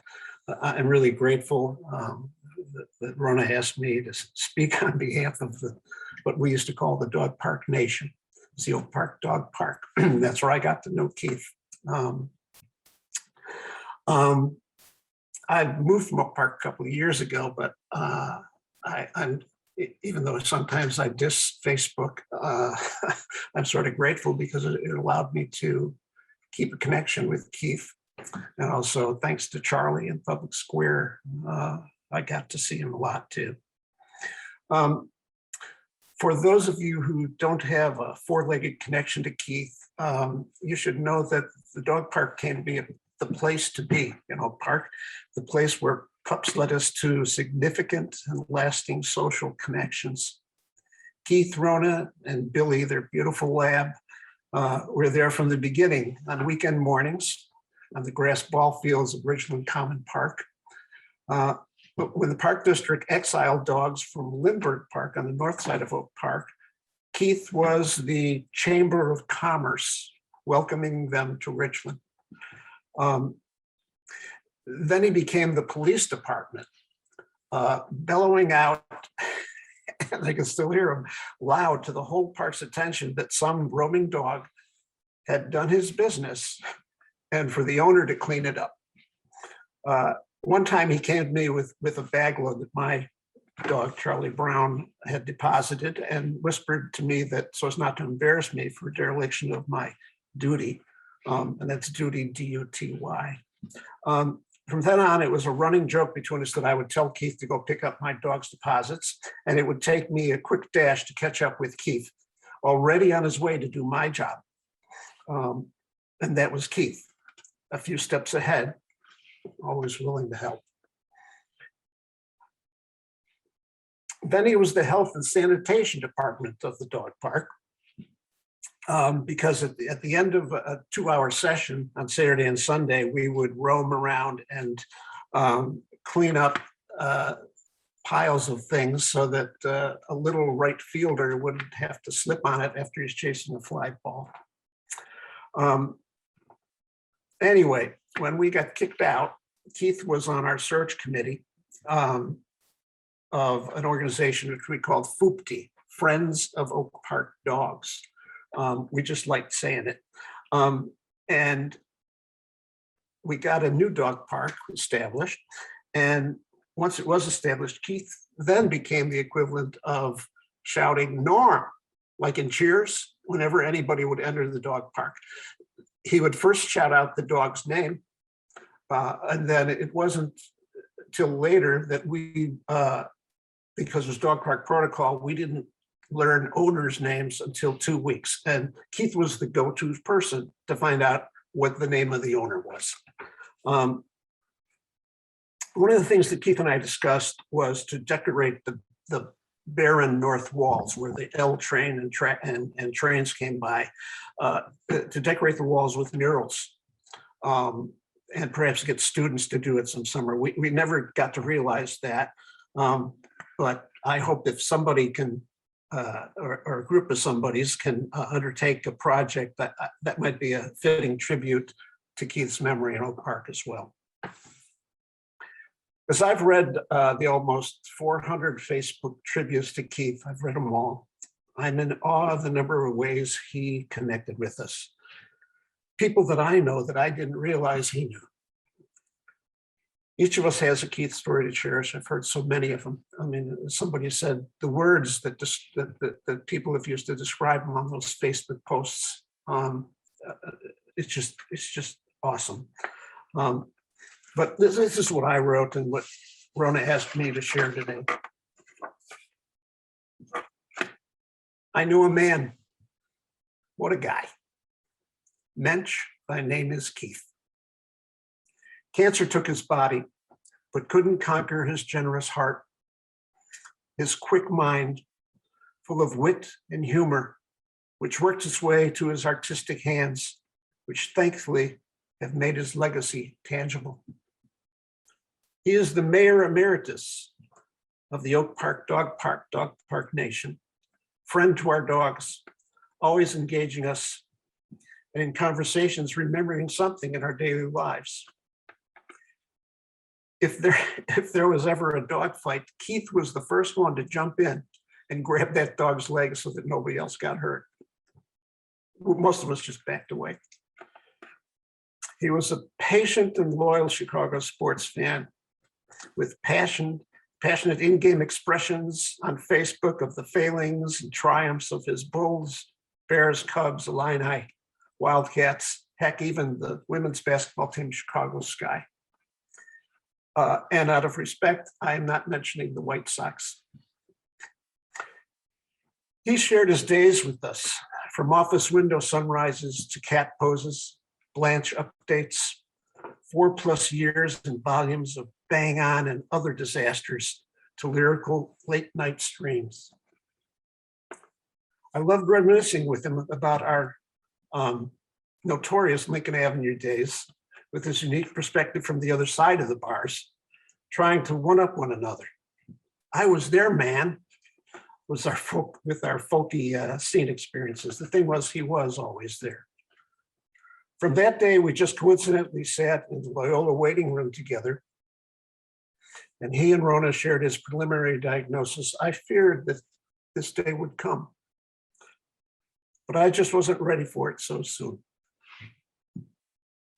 As I can see from all of the Facebook posts and what I now hear, none of us were ready, even though through his posts about treatments and diets and selfies, he showed us the way this was destined to go. By our words here, I think we all are trying to comfort ourselves in our sadness. And through our grief, we collectively share and celebrate, this is said, a life well lived. Even in pain, Keith never stopped doing, creating, laughing, loving, living. What a blessing for him to have traveled not just this latest journey, but through a lifetime of blessings with Rona, Max, Nell, Carrie, and his beloved art partner, Shep. Keith, my friend, rest in memory, rest in peace. Hi, I know a lot of you, as I've known Keith over the years. My husband Eric and I are Keith and Rona's lucky neighbors. We were here, we first met them when they moved in January of '89. It was really exciting to have new neighbors with kids close to our kids' ages. And they were all fun, creative, artistic. Along with the kids came Alice, the escape artist, Tweet Mix, and Dinah, their indoor kitty. And as we collaborated over the fence about Alice, also known as Houdini, Eric and Keith talked about sports as much as Rona and I talked about kids. Chicago teams really always provide plenty of fodder for chat, but we had much more in common than that. Eric and Keith talked tech. They shared a love for all things Apple. There was always equipment or repairs to talk about.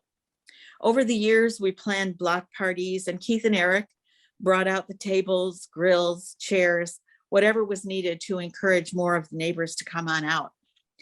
The Castellaneta family lived on the other side of Keith and Rona. And when they had first moved in, they were also a talented and artistic family. And Keith developed a wonderful bond with Lou, who was the patriarch of that family. Keith, ever the appreciator, enjoyed Lou's sense of humor and drawings, and Lou created special pieces, cards, envelopes, drawings, just for Keith. It was really a great relationship to see blossom. We also had other artists on our block, and the Hobbs, who were both artists, moved out, and their home was bought by Rob Elder and Betsy Edgerton, authors. And Keith was always supportive.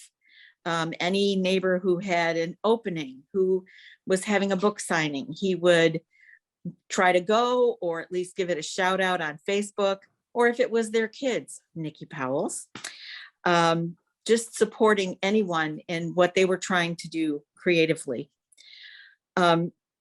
Many other neighbors over the years have found Keith ready to reach out with an offer of help, a joke, or a caricature, if that's what the occasion called for. One of my favorite moments with Keith, there's so many, but a few years ago, there was a power outage on the east side of the street. The four of us were walking our dogs, and we were well down the block when Keith happened to notice Jerry coming out the front door from that side of the street, and he hollered, "Hey, feel free to go in and charge anything at our house. It's 527. The door is open." Rona and I figured maybe he should announce it on the 600 block as well. My first introduction to trouble was when both Keith and Eric were wielding garden hoses. Yeah, so kind of crazy. And another typical Keith thing, collecting stray golf balls in our walks around Columbus Park and bringing them back to leave for Ruthie to use in her golf practice. So as everyone has said, he was present and thinking of other people all the time, and all these relationships. In 34 years of friendship, we really enjoyed going to hear live music with Keith. I think you might enjoy this. Got us to music shows and openings at the Art League and other galleries. Hey, we can use some guys. Got Eric involved in basketball and other fun with friends. I experienced great support from Keith, who knew I loved art and encouraged me to be part of the Art League. And that was such a great experience. We were also, as Paul mentioned, involved with those early morning weekends at Ridgeland Commons when we could use both fields. And when the park district shut us down, I was also involved in trying to, get the new parks set up. But the love we have experienced goes beyond neighbors, covering pets for vacations and all those Christmas trips to St. Louis. They've always been, both Keith and Rona, so loving to our children and grandchildren. We have birth announcements and save the dates created by artist Keith. And for years, I depended on a Keith Taylor created date book. It's really tough once he gave that up. I've never had anything to match it. One of the things with the kids is that as Keith moved into the illness, our grandchildren created cards and videos to encourage Mr. Keith to get through his illness and join Grandpa out in front, because that meant they could play out in front. But more than that, they always appreciated the attention they got from Keith. I think the whole block, plus a few walkers in the surrounding area, will be disappointed with the end of Curmudgeon Central, where more chairs keep coming. And please sit a little and chat about whatever. Oh, and feel free to bring a friendly beverage, or maybe we can provide one. So many great times we've been able to share as our lives together shifted from carpools and driving to birthday parties and coffee on a chilly Saturday morning to afternoons, sit and greet the neighbors as they come home from their busy days, working while raising children. One of the first things that came to my mind when I realized Keith really wasn't coming home was Keith coming out the front door every time with some witty comment. And I would laugh and we would say, "Ba-dum-bum" together. And he would say, "I'll be here all week." And I wondered how that week could possibly have come to an end. What an honor to say we were his friends. Oh, and I have these books that were referred to earlier, along with my other, as we've said, we've got pieces of Keith. So Tom brought the ball, but couldn't get the mic to work. So Sarah and I moved to Oak Park in '96. The summer I started playing basketball with Keith that year. Our son was born 2 years later. Keith was quick to talk about Nell and Max, giving me lots of good parental advice. A few years later, Gabriel would join us at the game, and then we would always stop. Keith would drive us. We'd always stop, and he would always insist on buying Gabriel a Big Gulp as we stopped at 7-Eleven on the way home. And Rona, some of those bruises that Keith came home with on Sunday morning, they were unintentional elbows. He landed a couple too. Sadly, I think I landed a few more. But I think I can speak for the other Sunday morning basketball players that we love Keith. We love talking basketball with him, talking about our families with him. Love to you, Nell, and Max, and we look forward to celebrating Keith's life the next time we see you. All right. My name is Harlan Stern, and I'm both honored and grateful for this opportunity to speak here of Keith. Parenthetically, our friend Bobby Shaw, who is perched and unconnected in the Italian mountains, asked if I would please pass on his deepest condolences to the Taylors.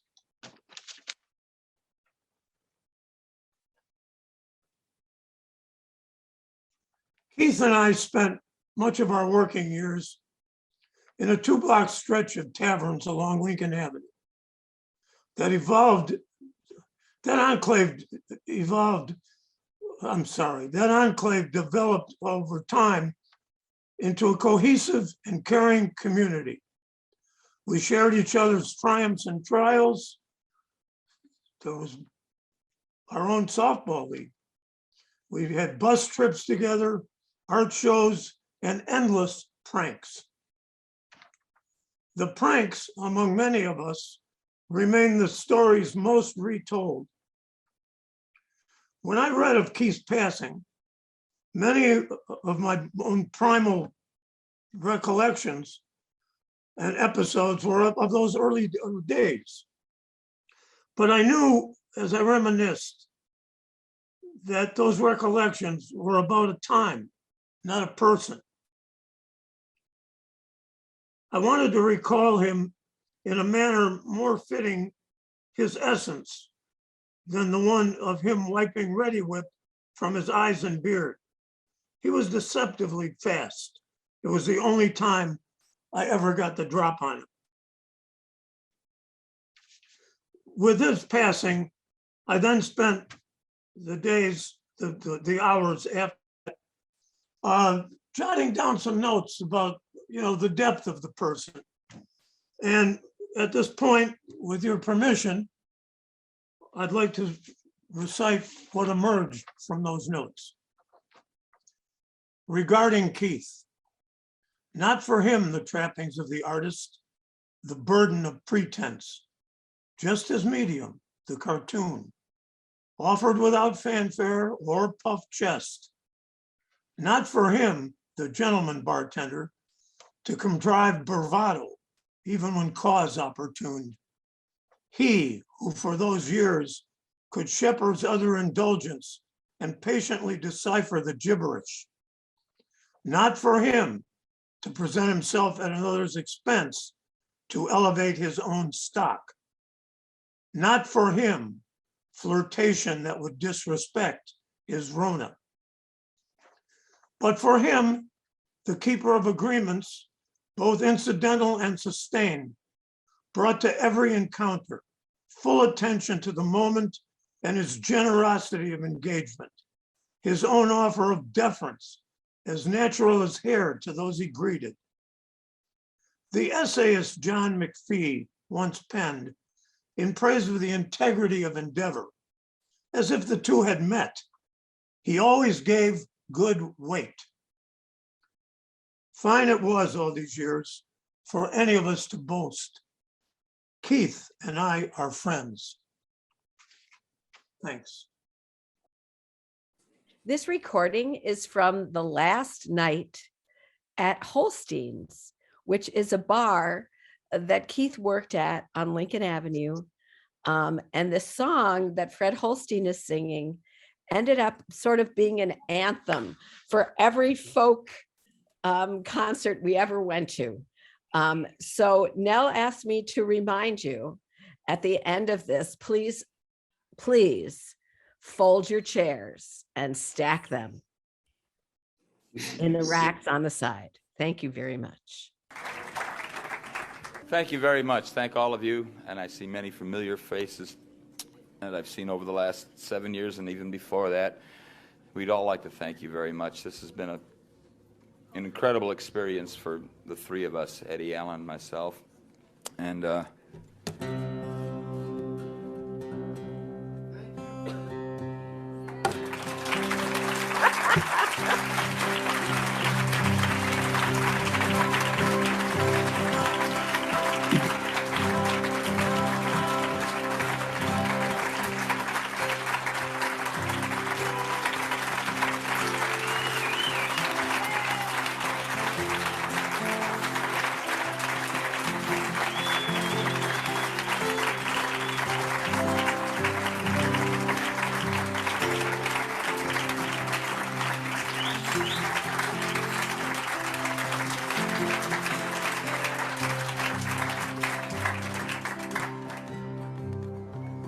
cry.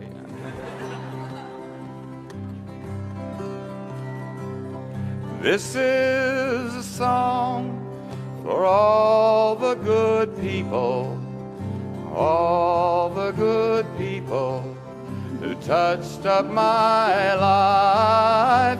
This is a song for all the good people, people I'm thanking my stars for tonight.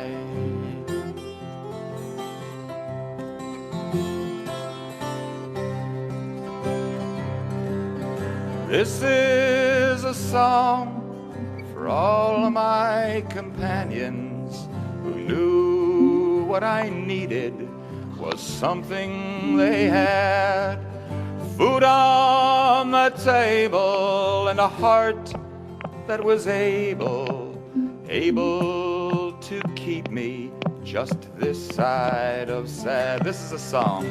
This is for all the good people, for all the good people, all who touched up my life, who touched up my. This is a song. This is for all the good people, for all the good people, people my stars for tonight.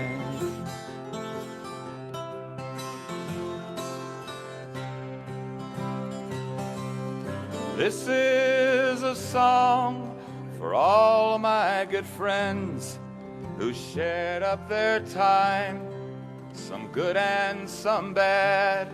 We sang in the kitchen, held no competition, each knowing the other was a good friend to have. Your turn. Let me hear ya. Oh, that's beautiful.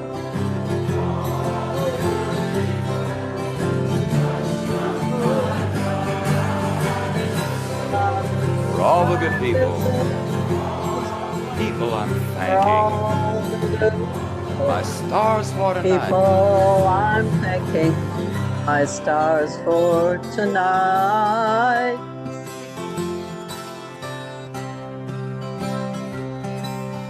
This is a song for all the good travelers who passed through my life as they moved along. Gypsies and tinkers, ramblers and thinkers, each took the time to sing me a song. So this is a song for all the good people. All the good. Let me hear you. Touched up my life. This is a song for all the good people. People I'm thanking my stars for tonight. Stars for tonight.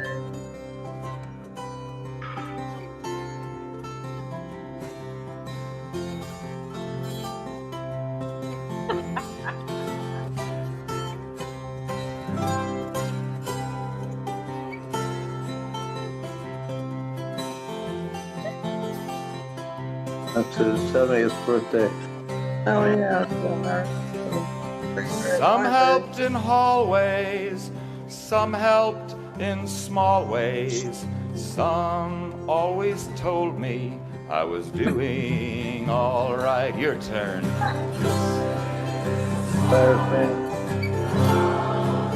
Let me hear you.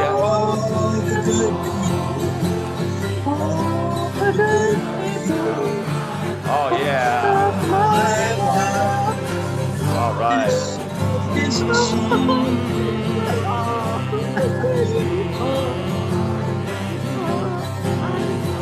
Oh, one more time. This is a song for all the good people. All the good people who touched up my life. This is a song for all the good people. People I'm thanking my stars for tonight.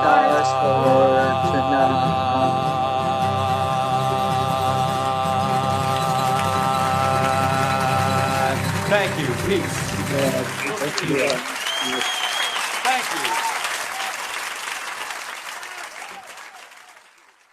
Seeing a lot of people I haven't seen for such a long time.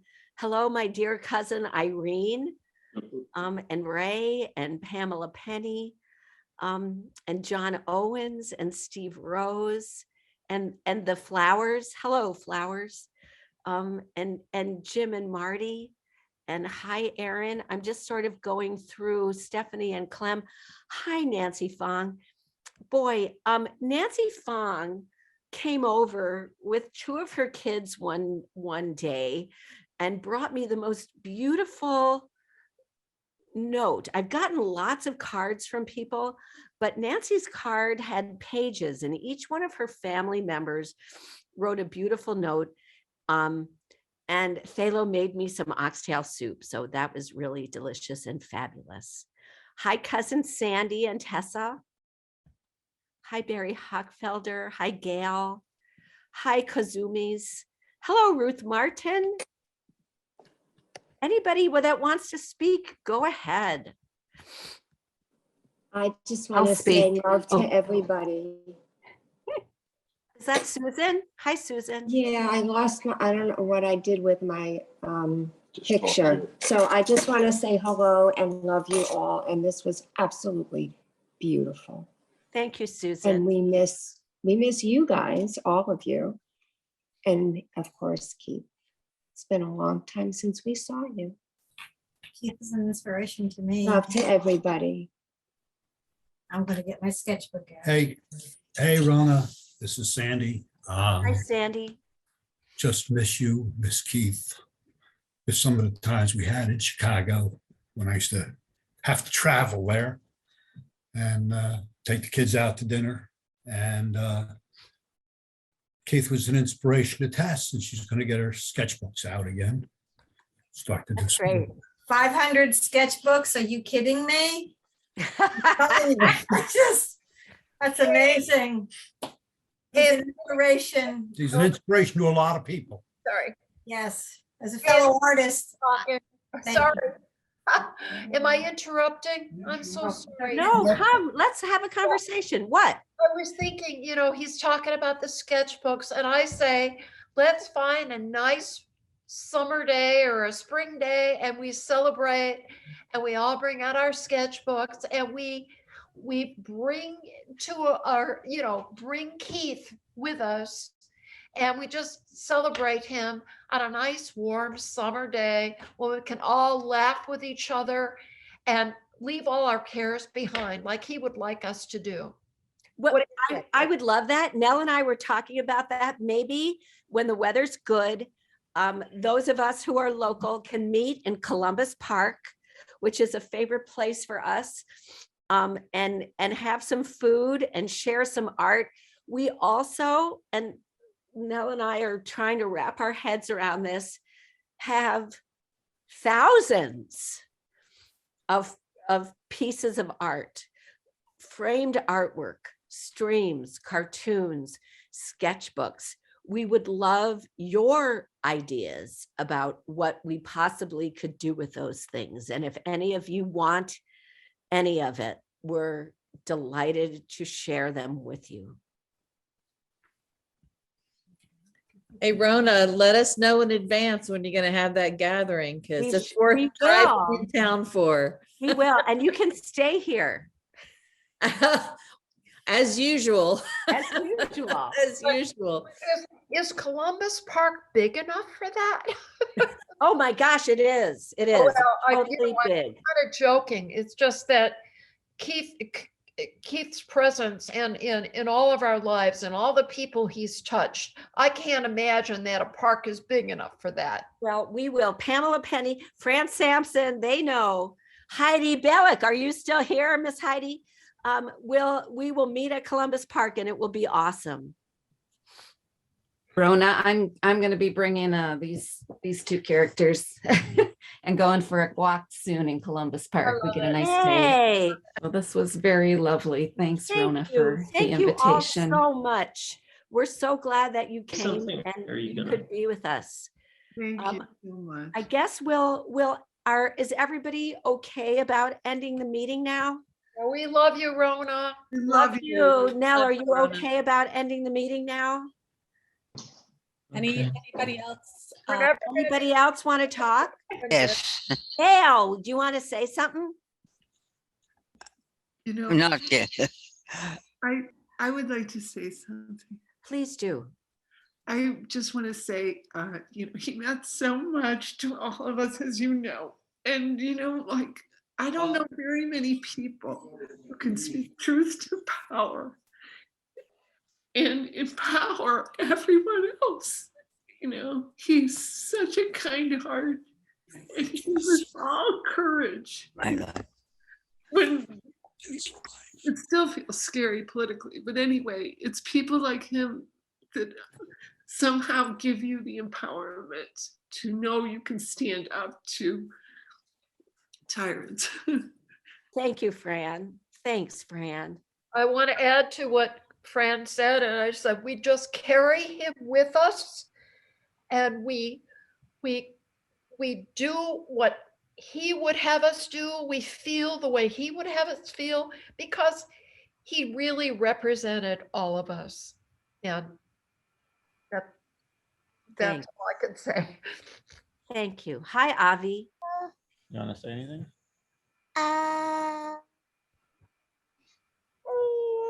I'm saying a Nona. Hey, Shep. Hi, Shep. We love you, Shep. Did you want to say something to your grandpa? I just wanted to say something about today. Okay. What do you want to say? Today is Martin Luther King Jr.'s birthday. It is Martin Luther Jr. King. It is Martin Luther King's birthday. What do you know about Dr. King, Shepherd? Even I'm going to show the pie and something. Okay, say bye. We love you. Bye. Love you. I just want to say this was really good. for me personally to hear everyone's memories. Thank you, Gail. We love you. Yeah. I wanted to say thank you to Rona and Max and Nell and stuff. And this was really special and really helpful for all of us. And I will say goodbye. Say goodbye. And I just want to say hi to Sarah and Greg and baby Emily. Oh my goodness. Hello. This is the newest member of our family. This is Emily. And this is my niece, Sarah, and her husband, Greg, and the gorgeous Emily, and they're part of our New Jersey family. This is my sister, Susan's daughter, and my sister, Susan's son-in-law and granddaughter, Emily. So hi, you guys. This was so beautiful. I'm so Thank you, happy we were able to Sarah. be a part of it. Hi, everyone. I want to see the baby. Yeah. The baby Shepherd. Someday you and the baby will get to play on the beach. It's We a look promise. forward to that. We'll do that. Okay. Goodbye, everyone. We love All right. you. Thank you so much for joining us today. Thank you. Love, love, Thank you. love, This was perfect. love. I'm not getting through this. Good job, Mel. Bye. Love you all. This was beautiful. Bye. Bye. Bye. Bye. Bye. Mama.